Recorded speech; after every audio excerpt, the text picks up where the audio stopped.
Bom dia a todos. Eu saúdo a Igreja na graça, na paz, no amor e na misericórdia do nosso Deus. Mais um domingo, 9/8/2020, ainda em época de pandemia. Eu não sei quanto tempo talvez fique gravado, né, esses vídeos, essas mensagens, mas se isso ficar por muito tempo, quem estiver assistindo vai saber que estamos em época de pandemia. Por isso, estamos usando os recursos que Deus nos deu, haja visto lives, vídeos e a internet. Mas vamos agradecer a Deus, a Bíblia fala em tudo dai graças, vamos agradecer a Deus por mais esse domingo que Ele nos deu, vamos agradecê-lo principalmente pela salvação, aprendemos isso domingo passado, um coração grato. Essa é a bandeira do cristão. Esse é o perfume que ele exala, aquele coração contente, de contentamento daquilo que Deus tem feito para conosco. Temos estudado a carta de Pedro, estamos na primeira carta, nos primeiros versículos, e eu propriamente dito, tenho sido abençoado com as palavras do apóstolo Pedro. Espero que os irmãos também tenham sido abençoados com essa palavra. Antes de nós adentrarmos propriamente dito ao estudo, nós vamos estar orando, buscando o nosso Deus, consagrando Ele todo esse dia, que seja para a honra, glória, louvor do seu santo nome. Nós somos chamados a isso. Em tempos tão difíceis, às vezes há uma preocupação, eu vejo nos grupos de pastores, uma preocupação com aqueles crentes que estão em casa, por se tornarem anêmicos. É uma preocupação totalmente pertinente.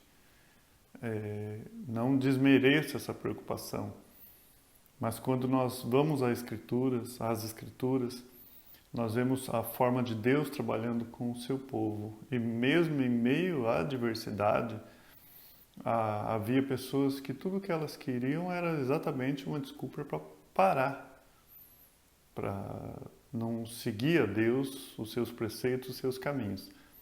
E outros, acontecesse o que for, elas estavam lá, firmes, sempre. E perseverança é uma das características do cristão. E essa é a minha oração.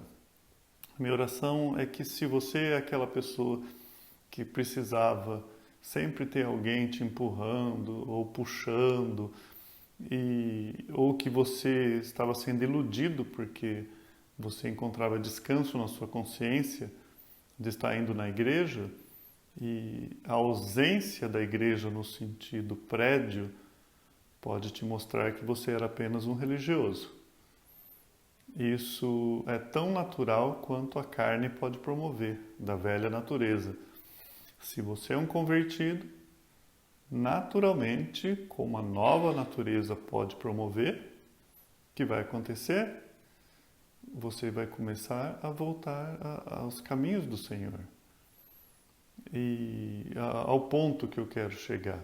A qualquer momento você pode fazer isso. Nós somos constrangidos. A palavra de Deus nos exorta. E você não vai achar uma desculpa, como nós vimos lá no livro de Jeremias, aquelas mulheres falando: nós vamos continuar adorando Baal mesmo, porque ele é melhor do que o nosso Deus. E, na verdade, elas nunca adoraram a Deus. Na verdade, elas buscavam a Deus por um determinado fim, voltado a elas mesmas. Agora, nós, e eu me incluo nisso, temos o desafio de seguir a Deus, e seja em qualquer situação, é só pelo poder do Espírito Santo. Então, dois caminhos. Talvez você pudesse estar sendo iludido, que a igreja estava te levando aos braços do Pai, ou ao céu, ou à eternidade com Deus. Talvez você pudesse estar sendo iludido com isso. E talvez nem ser convertido. Não falo isso, eu falo isso com temor e tremor diante de Deus, a qual eu vou prestar contas. Mas também é aquele convertido que pode estar passando por uma fase de frieza espiritual. Se for esse o caso, com certeza o Espírito Santo de Deus vai falar ao seu coração. Muito pelo contrário, já tem falado ao seu coração para você retornar aos caminhos do Senhor. Não tem desculpa. Quando o Senhor me incomodou a estar levando a palavra aos meus irmãos, a estar assumindo qualquer tipo de liderança, o chamado ao pastoreio, eu tinha esse sentimento. E eu costumava dizer que mesmo que se me enfiassem num porta-mala de um carro, me enfiasse numa mala e me soltasse lá no Japão, quando eu chegasse lá, a primeira coisa que eu faria ao aprender o japonês era proclamar o reino de Deus, porque eu fui chamado a fazer isso. É um peso, né? É uma responsabilidade. E a vida cristã, ela não difere disso.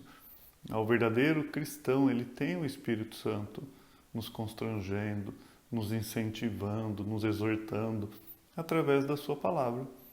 Então, eu sempre desafio aos meus irmãos a estarem validando isso.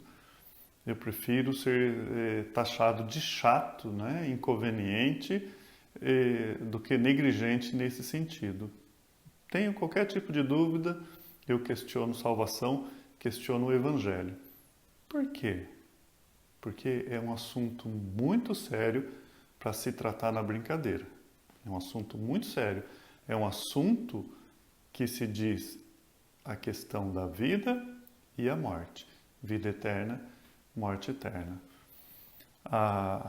Sem demais ou sem delongas, né? Vamos estar orando, pedindo a Deus para nos ajudar. Papai, obrigado, Senhor, por esse dia, por essa manhã. Obrigado, Senhor, pelo dia que o Senhor nos deu. Obrigado, Pai, pelos seus feitos. Ó Deus, em mesmo essa pandemia, que nós possamos glorificar seu santo nome. Nos ajude, ó Pai, a buscar a sua palavra, a buscar a sua presença, a sua pessoa. Me dê liberdade, Senhor, liberdade de proclamar a sua palavra, de falar de ti. Me ajude, papai, em nome do seu filho Jesus, ó Deus. E, ó Deus, as pessoas que ouvem essa mensagem, que o Senhor possa falar, por graça, que eu possa ser apenas um instrumento. Aqueles que se encontram enfermos, o Senhor conhece, nós colocamos diante de ti. Ó Pai, enfermos fisicamente, enfermos espiritualmente. Ó Deus, mais uma vez te suplico, usa-me apenas como instrumento. Eu te peço em nome do seu Filho Jesus. Amém e amém.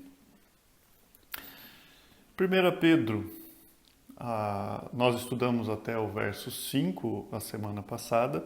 Hoje nós vamos iniciar no verso 6. E vamos voltar um pouquinho para a gente pegar o contexto, né? O verso 1 de 1 Pedro. Pedro ele está se identificando como apóstolo de Jesus Cristo e ele fala para quem que é essas cartas, aos eleitos, aos forasteiros. Falamos um pouquinho sobre isso, sobre a eleição segundo a presciência do nosso Deus, não segundo os nossos gostos e sabores. Falamos um pouquinho sobre o nosso erro de querer equivaler atributos de Deus aos nossos, não é? Nós somos falhos. Deus é Deus. Isso é para quando Ele nos chama de filhos e Ele, Pai, é apenas um quadro daquilo que Ele quer se comunicar conosco. Na forma literal, você encontra falhas nisso. E nós devemos confiar nessa revelação dele. Não devemos ter medo da palavra eleitos, presciência.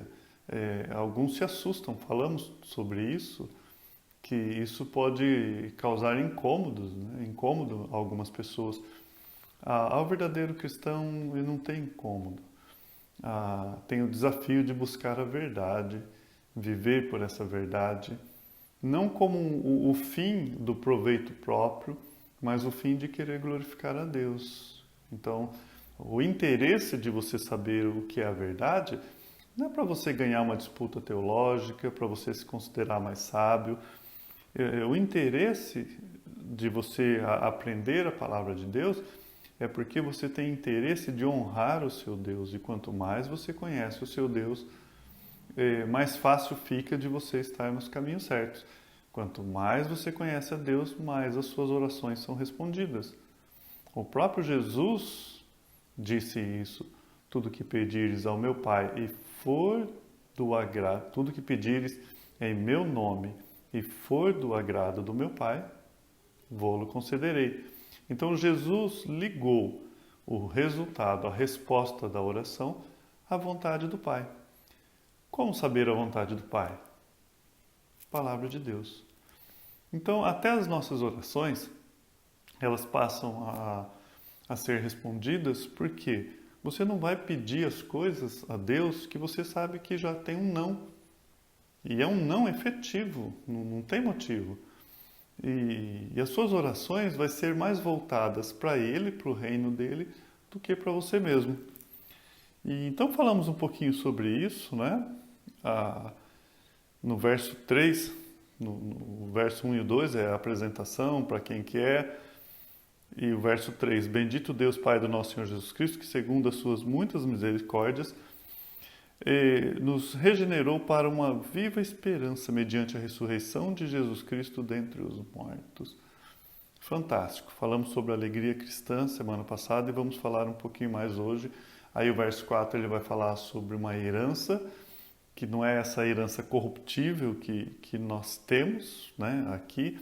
É uma herança incorruptível, sem máculas, ela não murcha, e ela está reservada para nós lá no céu.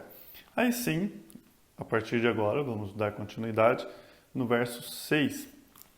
Ele diz assim: nisso exultais. Nisso o quê?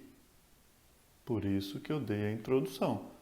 Nisso que eu acabei de falar. Que nós temos uma herança incorruptível, que nós temos algo que Deus vai nos dar. A partir do momento em que nós entendemos o Evangelho, que o Espírito Santo nos convence do pecado, da justiça e do juízo, a partir desse momento que os nossos olhos se abrem e você verdadeiramente confia na obra do Senhor Jesus Cristo que morreu por você, a partir dali você é considerado justo. Então, você, além de ser absolvido, você ganha ainda o reino de Deus. Falamos isso a semana passada. Herdamos o reino de Deus, herdamos a pessoa de Deus e uma vida eternamente com Ele. E é nisso que Pedro ele dá continuidade. Nisso de tudo que aprendemos a semana passada, exultais. Embora no presente, por breve tempo, se necessário, sejais contristados por várias provações, para que, uma vez confirmado o valor da vossa fé, muito mais preciosa do que ouro perecível, mesmo apurado por fogo, redunde em louvor, glória e honra na revelação de Jesus Cristo, a quem, não havendo visto, há mais, no qual, não vendo agora, mas crendo, exultais, com alegria indizível e cheio de glória. Nós sabemos que a quem foi escrito essa carta, aqueles da dispersão, eles estavam passando por tremendas lutas e as lutas deles eram as perseguições, por isso que eles estavam espalhados. E é interessante, se você começa a ler a partir daqui, talvez não tenha muito sentido, porque ele fala, nisso exultais. E aquele povo passando por perseguição, aquele povo passando por tribulação, eles falam assim, mas espera aí, eu vou em extrema perseguição, extremo sofrimento e dor, eu vou exultar? Por isso, o verso 1 e 2 não começa com o homem, começa com Deus. Pedro ele não começa essa carta falando das necessidades humanas, mas do louvor a Deus. Ele louva a Deus pela sua salvação, pela nossa salvação, a obra exclusiva de Deus, a eleição de Deus, aquilo que Ele fez conosco. E isso nos leva a glorificar o nome do nosso Deus. E então, antes da gente apresentar as nossas dores, as nossas lágrimas, as nossas dificuldades nesse mundo, nós levantamos os olhos ao céu e glorificamos e exaltamos aquele que nos amou primeiro, que nos escolheu, que nos providenciou todas as coisas para a nossa salvação. E quando isso acontece, quando nós exaltamos a Deus por quem Ele é, por aquilo que Ele tem feito por nós, aí sim nós nos sentimos fortalecidos para enfrentar leves e momentâneas lutas, que são passageiras. Nisso exultai, ele está dizendo, embora no presente, agora, hoje, nesse momento, por um breve tempo, que bom, né? Por um breve tempo, se necessário, sejais contristados ou entristecidos por várias provações. Está aqui 1 Pedro 1,6. A questão aqui, por que ele leva ao raciocínio da eternidade? Se nós pararmos para pensar, que parte que nós ocupamos dessa linha da eternidade? Quando nós tínhamos classe de Boas Novas lá, na Ebenezer, eu pegava aquela lousa branca e fazia um risco inteirinho, preto, e falava, olha, e terminava com 3 pontinhos. Essa linha, ela é eterna. Um risco e eterno. E em algum momento dessa linha chamada eternidade está você. E que parte que você ocupa dessa linha? Eu costumava perguntar. E independente se a gente pegar lá e do início da humanidade, se a gente colocasse ali desde Adão, né? Se fosse de 0 a você está lá 2020 pós-Cristo, né? Aonde você estaria nessa marquinha? E essa linha continua. Aonde você vai estar daqui 1000 anos, 1 milhão de anos? Porque essa linha é eterna. Nós somos eternos. A Bíblia fala que nós somos eternamente salvos ou eternamente perdidos. Mas agora, quando Jesus Cristo fala necessário vos é nascer de novo, e nós temos aquela ideia de nascimento ali no parto. Esse quadro é usado várias vezes, já usamos aqui. Mas Jesus Cristo, quando ele encontra com Nicodemos, lá em João 3, ele fala, necessário vos é nascer de novo. Ele não estava falando voltar para o ventre da mãe, como Nicodemos disse. Mas a vida começa na conversão. Ali, no ato salvífico de Deus. Lembra que a travessia do Mar Vermelho, ela simboliza a conversão, Deus nos tirando ali do poder das trevas ali de Faraó e da escravidão que o mundo em que eles viviam os colocava. Deus os tira dali, atravessa o Mar Vermelho com eles, e a Bíblia fala que ali eles foram batizados, né, nas nuvens e no mar. Então nós temos um simbolismo da conversão. Mas lá em Êxodo 12, quando fala que a instituição da Páscoa, você começa lendo, este será o primeiro dos dias. Zerou o calendário ali, por quê? Agora vocês vão começar a viver. Então nessa linha imaginária que você tem na mente aí, ou que os alunos da classe de Boas Novas viam, eu costumava fazer um risquinho. Agora, não mais na horizontal, mas na vertical, de cima para baixo.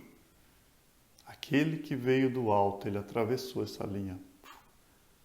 E aí eu tenho o formato de uma cruz, um cruzamento ali. É a lei. A sua vida começa quando você encontra-se na cruz. Quando você lê o livro Peregrino, é ali, naquele momento, que o fardo dele, que ele tanto carregava, é retirado. É na cruz, é em Cristo Jesus. É a confirmação, a confiança daquilo que ele fez por você. É onde nada mais importa, é aquele momento em que você sabe que a sua vida está nas mãos de Deus. É a entrega total, é aquele momento, o desarmar, a consciência de que somos pecadores e que o que nos espera é a ira vindoura. Aquele momento, algo do alto é feito na sua vida, a partir dali, vida eterna. Então, é essa visão que a Bíblia ela tende e há uma ênfase em fazer com que aqueles que seguem a Cristo tenham a visão do alto, tenham a mente nas coisas que são do alto. Quando você estuda Colossenses, é isso que Paulo está exortando. Quando estudamos Filipenses, também. E quando você começa a entender essas coisas, não parece muito contraditório quando Pedro chega aqui para nós agora, essa manhã, e fala: nisto exultai, nisso se alegrai. Ele está dizendo que é paz em meio à guerra mesmo. Pode parecer contraditório, porque muitos dizem que paz é ausência de guerra. Paz não é ausência de guerra, porque talvez você não está tendo um conflito, nós não estamos tendo um conflito bélico ou um conflito aqui entre nações, mas você pode ter um conflito interno. Paz não é ausência de guerra, é presença de Deus. E a palavra de Deus nos leva a levantar os nossos olhos, ver acima de tudo isso uma forma transcendente que transcenda tudo isso, e é nisso que ele está falando, exultais. A lista daquilo que a Bíblia sempre nos exorta a nos alegrarmos, você não vê materialismo. Mas nós somos tendenciosos a fazer isso. Nós esquecemos o que o profeta menor disse, Abacuque, né? Mesmo que a vide não deu seu fruto, a figueira não floresça, e não tem mais nem animal no campo, lá ainda exaltarei ao meu Senhor. Ele está dizendo, a minha adoração ao meu Deus não está ligada a coisas desse mundo. E o salmista Davi, Salmo 27:1, uma coisa pedi ao Senhor e a buscarei, que eu possa habitar no seu santo templo. Entende? Ali, todos os dias da minha vida, o desejo de estar na presença de Deus. Nisso exultai. Nisso se alegrar. É paz em meio à guerra. Por isso que ele fala, embora no presente, agora, no dia de hoje, por breve tempo, se necessário, sejais contristados por várias provações. Mesmo que for uma vida inteira de provação. E que no fim a gente vai saber que a vida em si, por completo, é uma provação. Mas aqui ele está falando que é breve, porque são lutas que nós temos. Ele vai falar sobre um fogo repentino, né? Que são situações que nós somos acometidos. E se nós fizermos uma análise das nossas vidas, não é uma vida inteira de tribulação, de provação. Não é. É passageiro. E em 2 Coríntios, segunda carta de Paulo aos Coríntios, o capítulo 4, do 16 ao 18, bem conhecido também de toda a igreja, olha o que Paulo está dizendo aqui, ó. Por isso não desanimamos. Pelo contrário, Mesmo que o nosso homem exterior se corrompa, contudo o homem interior se renova de dia em dia. Ele está falando, olha, nós não desanimamos, não é porque nosso homem exterior aqui está se corrompendo. Essa corrupção é de deterioração. Essa corrupção é de ficar velho, de estar caminhando para a morte. É isso que ele está falando. Embora ele poderia ter dito tranquilamente dessa forma, embora externamente estamos envelhecendo, embora caminhamos para essa morte natural, o nosso interior se renova de dia em dia. É uma alteração interna, mas os nossos olhos normalmente estão preocupados com o externo. E isso é demonstrado não só no excesso de vaidade, mas nas coisas que acontecem às nossas voltas. Nossos olhos estão naquilo que nós podemos tocar ou ver. E Paulo aqui, fazendo coro com Pedro, ele fala, nós não desanimamos. Pelo contrário, nosso homem exterior está envelhecendo, o nosso interior se renova. E aí, olha o 17 de 2 Coríntios, verso 4. Capítulo 4, verso 17. Vou ler, porque a nossa leve e momentânea tribulação produz para nós eterno peso de glória acima de toda comparação. Paulo aqui, não Pedro, nesse momento aqui, na segunda carta aos Coríntios, Paulo está falando assim, olha, a nossa leve e momentânea tribulação tem um peso de glória acima de toda comparação. É o que Pedro vai falar lá sobre o valor da nossa fé. Ele fala, olha, você não imagina o peso que isso tem. Por isso que o verso 18, eu aproveito que eu estou aqui para ler, não atentando nós às coisas que se veem, mas às que não se veem. Porque as que se veem são temporais, as que não se veem são eternas. É interessante. Dentro do cristianismo, a fé, ela está voltada para aquilo que você não vê. Se você ficar voltado para as coisas que você vê, você vai se desesperar. Os nossos olhos têm que transcender. Nós chegamos diante de situações terríveis. Nosso coração muitas vezes parece que vai saltar, parece que falta fôlego, parece que a respiração não está chegando até o fim. Muitas vezes parece que não tem sentido de vida. Todos nós, a não ser que você seja feito de algum outro material, que isso é impossível, mas se você nasceu pós-Adão, todos nós passamos por isso.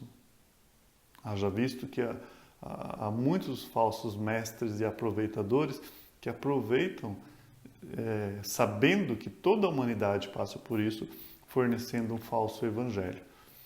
Jesus Cristo não veio para isso, para nos dar bem-estar aqui na terra. Ele veio para nos salvar da ira vindoura. E o resultado dessa comunhão com Ele, o resultado do Espírito Santo de Deus na nossa vida, é que traz conforto às nossas almas, indiferente do que está acontecendo à nossa volta. E quando eu prego sobre isso, eu sei que não é uma coisa distante, eu sei que isso é uma realidade da nossa própria vida e da minha própria vida. E eu sei de vezes e não são poucas, que eu estou passando por tribulações, muitas vezes por medos e incertezas, e eu tenho que colocar em prática isso que eu ensino. Eu tenho que ter essa paz que excede todo o entendimento que Paulo fala em Filipenses. Eu tenho que olhar para a humanidade com os olhos de Deus. Se eu olhar com o meu olho finito, eu vou me desesperar. Mas eu olho através da ótica de Deus, do seu plano maravilhoso de redimir a humanidade, de estarmos eternamente com Ele, isso me traz paz. Então, o apóstolo, ele fala com autoridade, nisso exultais, embora no presente, por breve tempo, se necessário. Ele pode dizer por breve tempo, com autoridade. E hoje, a maior prova disso é que as pessoas a quem ele escreveu essa carta já não existem mais aqui, né? Nós falamos sobre o juízo final na semana passada, eles vão estar lá. Mas passou para eles. Seja qual for a provação que o homem possa ser acometido, tribulações, seja o que for, uma coisa é certa, vai passar. Vai passar. E aí ele fala, se necessário, sejais contristados por várias provações. Ele está dizendo aqui, alegre-se mesmo que vocês fiquem tristes por algum tempo. Provações, talvez você possa ter a Bíblia revista e corrigida. A palavra provações aqui é peirasmos. Ela pode ser usada para tentação como para provação. Então, para os tradutores, eles tinham que ver o contexto para poder colocar tentação ou provação.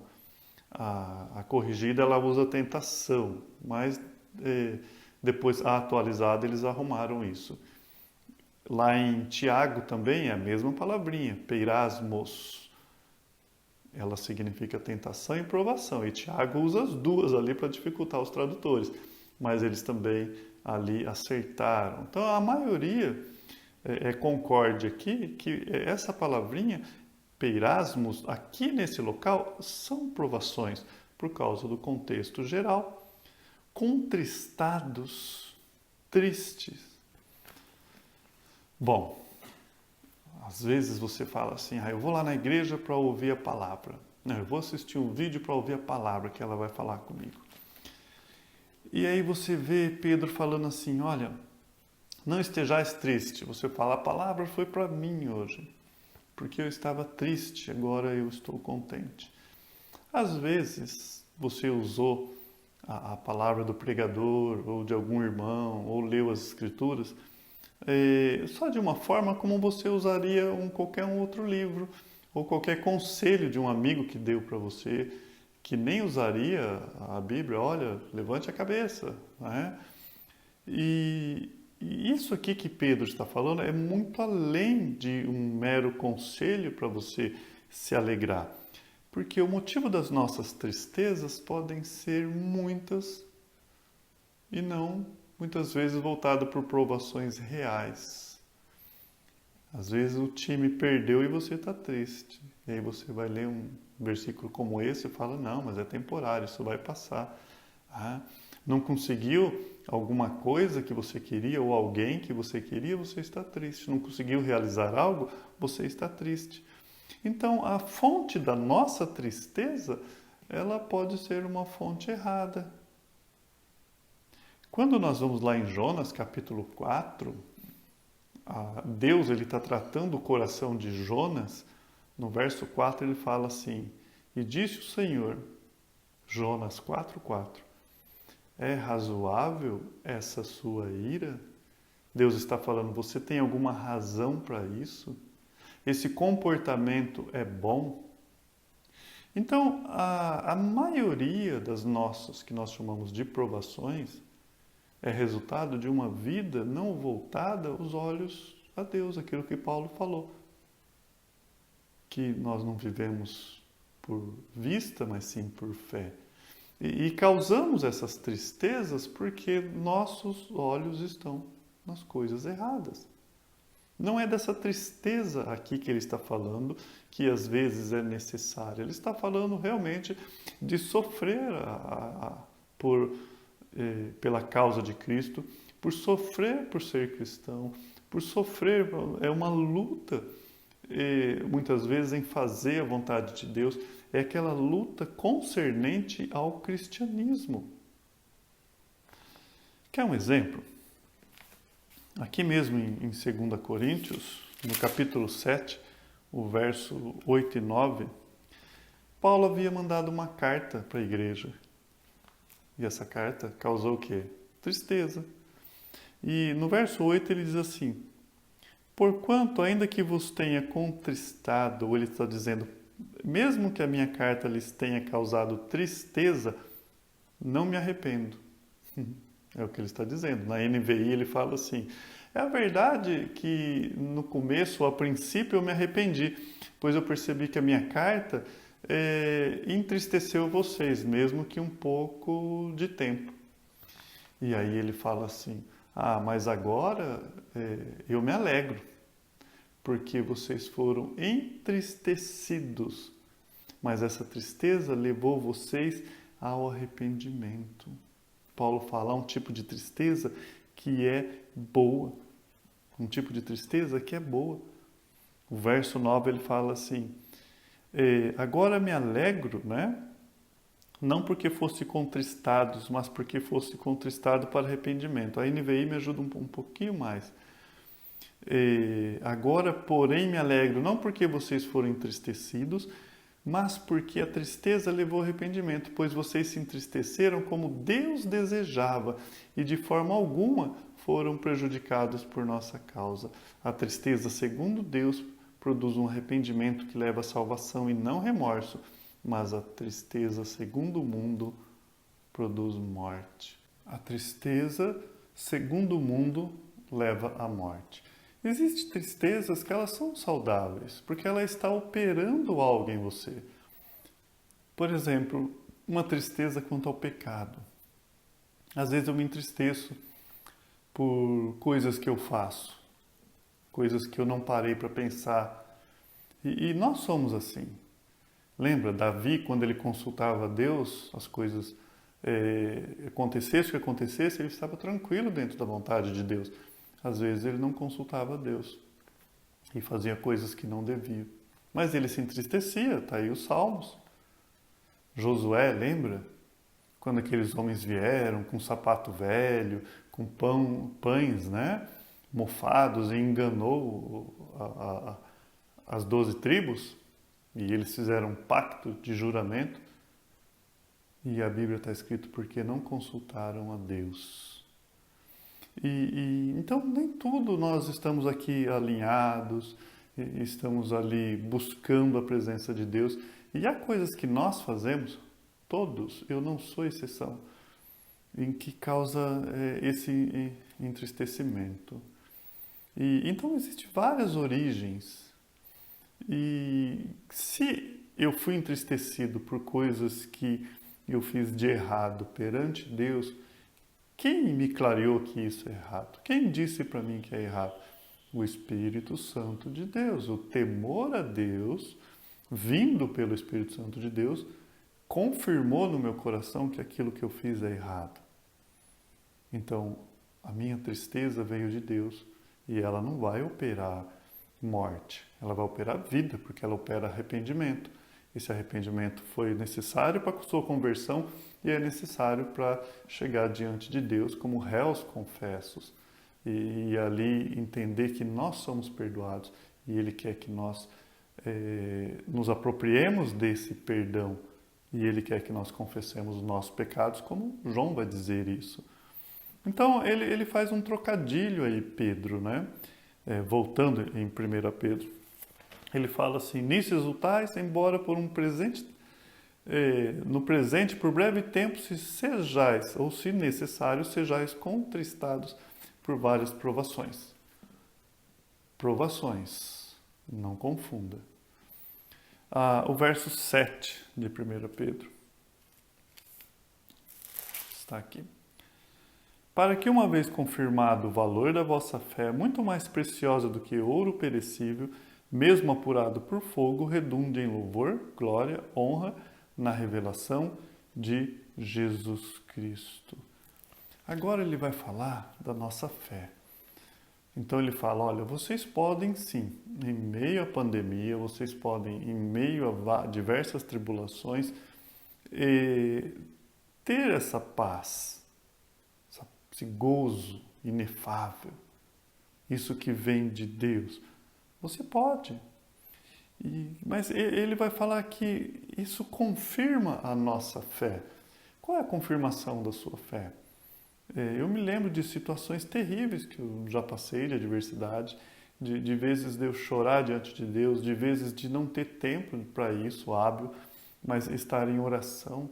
Às vezes é o tempo de sair daqui da minha casa para ir na casa de alguém, já sabendo de um problema, e não há tempo para fazer ali uma campanha de oração, nada disso, às vezes nem de comunicar a ninguém.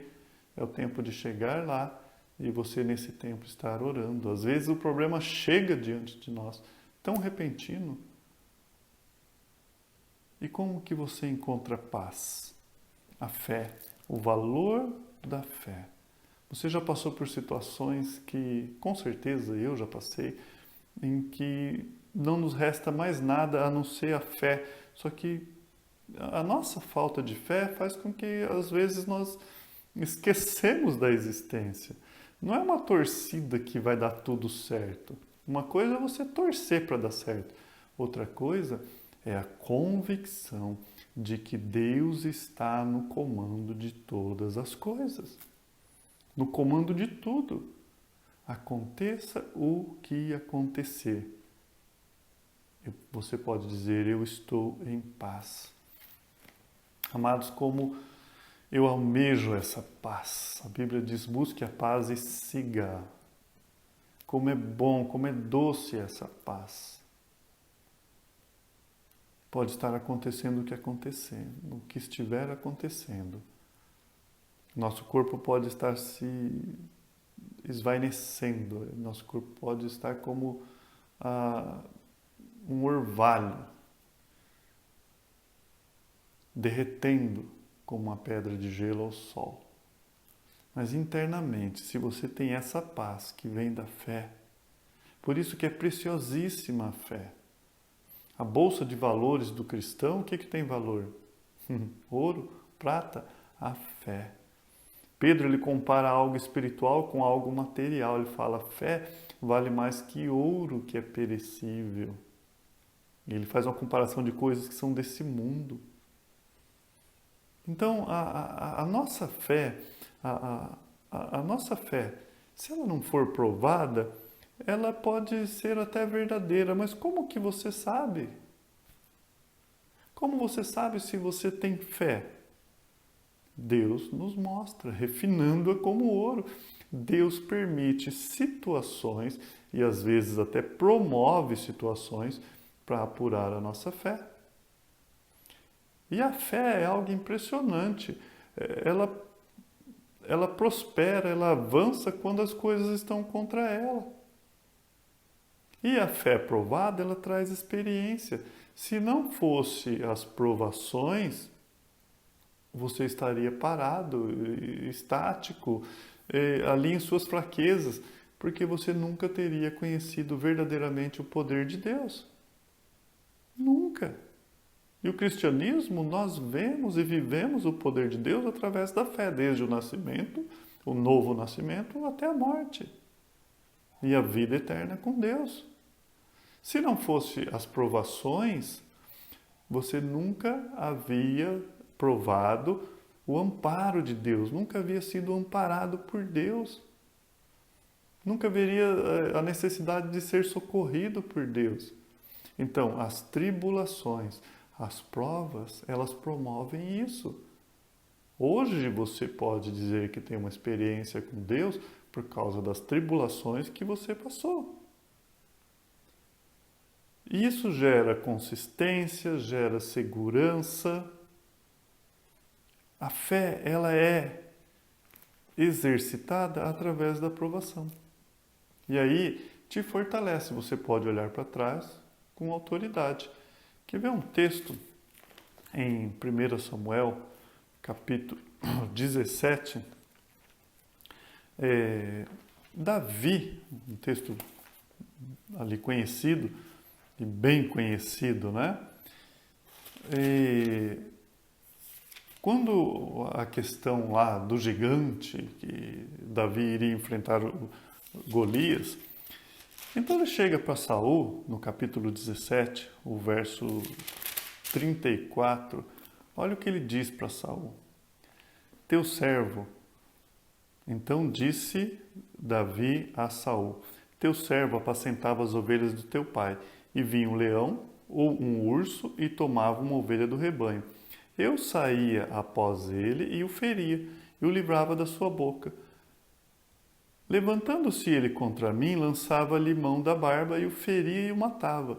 Assim feria o teu servo leão como o urso, assim será este incircunciso filisteu como um deles, porquanto afrontou o Senhor dos exércitos. Por que eu trouxe esse texto à tona aqui de 1 Samuel 17, capítulo 34? Você pode ler inteiro. O povo estava sofrendo. Esse quadro também tem um quadro da redenção, né? Um precisava ir por todos. Mas a questão aqui, o povo estava sofrendo com o gigante e qual foi a segurança que Davi deu para Saul? Olha, esse gigante, esse incircunciso, esse que está afrontando o Deus dos exércitos, ele está afrontando o mesmo Deus que quando vinha o leão, quando vinha o urso, esse Deus me dava poder para enfrentar. Davi não olhava o retrovisor do seu carro, da sua vida, para reclamar. Ele não olhava o retrovisor para falar o que alguém fez com ele. Certa vez, há muitos anos, né? Eu fui visitar alguém e essa pessoa, ela chorava. Por quê? Por coisas que fizeram para ela lá no passado. Olha, eu estou precisando da sua ajuda material mesmo. Cesta básica hoje, porque lá atrás fulano fez isso comigo e ele chorava com tanta amargura. Isso não é saudável nem bíblico. O nosso passado, nosso retrovisor, quando você olhar para o seu retrovisor, você tem que ver a face do próprio Deus ali. Entende? Era isso que Davi estava fazendo. Eu sei em quem eu tenho crido. Se ele não tivesse passado ali, talvez a gente olhando isso está tão distante, mas coloca você sozinho diante de um urso ou diante de um leão.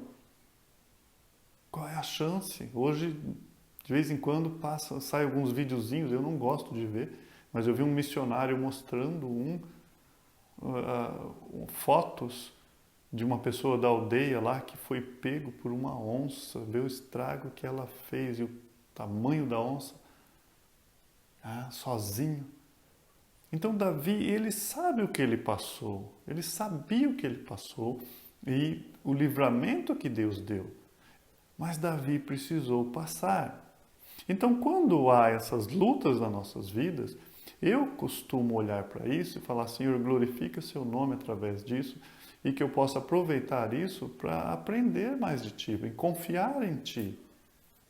E amanhã eu posso olhar para o retrovisor. E já partindo para o fim, o verso 7, para que a prova da vossa fé. Então, nossa fé é provada, ela é valiosa, muito mais preciosa do que ouro que perece, ele fala, é provado pelo fogo, se acha em louvor, honra e glória na revelação de Cristo.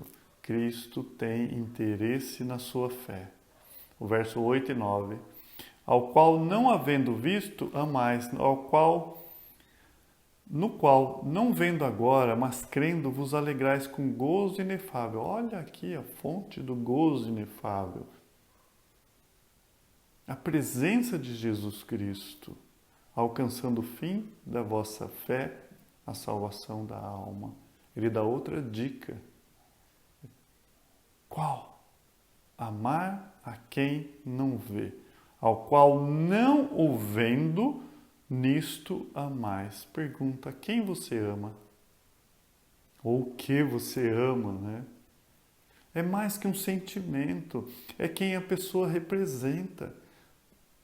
Não é aquela questão de sentimento que a humanidade busca apenas hoje.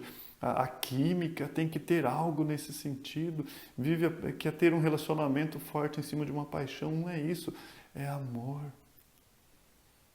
É aquela coisa do neto que abraça a avó. A avó, ela às vezes está ali já findando a sua vida, com as suas rugas, com as marcas que a vida lhe trouxe. Mas o netinho, ele não olha nada disso. Vovó, ele abraça ela, porque ele ama. Entende? É aquele amor de um pai, de uma mãe por uma criança, por um filho que acabou de nascer, não tem nada para oferecer a não ser choro, trabalho, mas ela ama. Então, esse amor que ele está falando, que nós amamos, é muito além de um sentimento. É uma pessoa que você almeja a presença, você gosta da presença, é o companheiro do caminho, eu costumo falar. Alguém que se importa tanto, tanto com você, que deu a sua vida por você. E nós nos importamos tanto, tanto com a sua causa, que damos a nossa vida por sua causa. Foi alguém que te tirou do reino das trevas, ou foi o meio a qual Deus usou para tirar, nos libertar da escuridão das trevas, Paulo fala lá em Colossenses 1,13, e nos trouxe em segurança para o reino do seu Filho amado, não o vendo, mas o amais. Pense agora no que eu vou te perguntar. Você tem pensado em Jesus Cristo? Porque se você diz amar Jesus Cristo, sempre tem um mas. Mas mal falamos de Jesus muitas vezes. Passamos dias sem lembrar de Jesus. E como dizemos que o amamos? Se chegar no fim de semana não for uma igreja cristocêntrica que vai falar sobre só Deus Pai e aquilo que Ele pode dar, nem no final de semana você vai falar sobre Jesus. E Ele mesmo, lá em João 14, 23, Ele disse, se alguém me ama, guardará a minha palavra. O meu Pai o amará, viremos para Ele e faremos morada nele. Então, se eu digo que eu amo a Cristo, eu guardo a palavra dele. Lembra quando lá em João, no final do Evangelho de João, no capítulo 21, Jesus, qual é a prova de amor que ele pede a Pedro? Pedro, tu me amas? Resumindo, se tu me amas, apacenta as minhas ovelhas. É isso que ele já havia dito. Se alguém me ama, ele guarda as minhas palavras. Então, por isso que Paulo fala, Pedro aqui fala, ao qual não havendo visto, amais, não vendo agora, mas crendo, vos alegrais com gozo inefável e glorioso, alcançando o fim da vossa da fé, que é a salvação da vossa alma. O fundamento da verdadeira alegria, a fé. Não é uma alegria temporária, não é rir com o coração pesaroso, está rindo, mas não está bem. Não é aquela gargalhada que você buscou saciar de algum jeito, vendo algum filme, tendo alguma coisa, e no fim você sabe que o problema está te esperando. É uma alegria permanente. Baseado aqui, que Pedro está falando, na conversão, na salvação, na presença de Cristo. Sabendo sim que tem alguém me esperando. Aquele a qual que não havendo, você não está vendo, você é mais, ele diz o verso 8. É aquele que esteve comigo ontem, está comigo hoje, estará comigo eternamente. E o verso 9, alcançando o fim da vossa fé, a salvação da vossa alma, o principal de tudo. Marcos capítulo 8, verso 36, Jesus Cristo diz assim, que proveito há ao homem ganhar o mundo inteiro e perder a sua alma. O final dessa fé, alcançando o fim dessa fé, ele diz o verso 9, a salvação da vossa alma. Nisso exultais. Vamos orar? Pai, obrigado por mais essa EBD, essa Escola Bíblica Dominical. Ó Pai, que nós possamos crescer na graça e no conhecimento do Senhor, a começar de mim. Te agradeço por mais essa porção, ó Deus, e que possamos usar esse dia para a honra e glória do Seu santo nome. Em nome de Seu Filho Jesus, amém e amém. Louvado seja Deus, estamos assim terminados. A comunhão faz parte do culto.